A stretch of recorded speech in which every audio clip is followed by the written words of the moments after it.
It was a beautiful friendship for the short time that they were friends, because if you fast forward the timeline, then Tupac was shot 5 times at Quad Studios in November 1994. And that is when you can say the fallout really began. Tupac's paranoia, of course, because he had a big court date the next day. He thought the world was closing in on him. And he felt like, well, you all are the only people who knew I was coming. Eventually sentenced to 1.5 to 4.5 years. His frustration towards Biggie and Puffy and Bad Boy only just festers while he's in prison.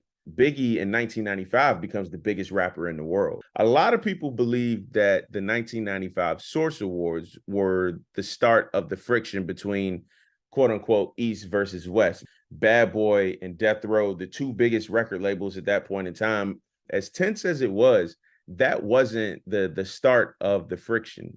What really started everything, it was Jermaine Dupri's birthday party in Atlanta. In the club that night, there was some words exchanged and people eventually got kicked out.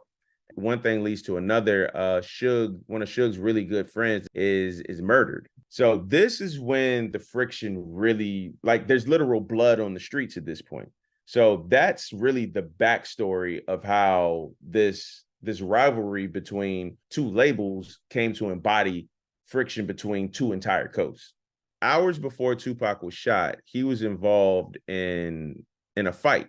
He went over to Orlando Anderson, who was a Southside Crip. So Tupac sees Orlando Anderson, sprints over to him, asks him, "Hey, you from the South?" And before Orlando Anderson has a chance to respond, Tupac decks him. He's on the floor. And from that moment on, when Tupac jumped a Southside Crip, there was going to be retribution. Nobody knew, how quickly that would come back. Tupac is shot September 7th, 1996. He dies September 13th, 1996. But in between then, I think what a lot of people forget, there was a huge gang war that erupted.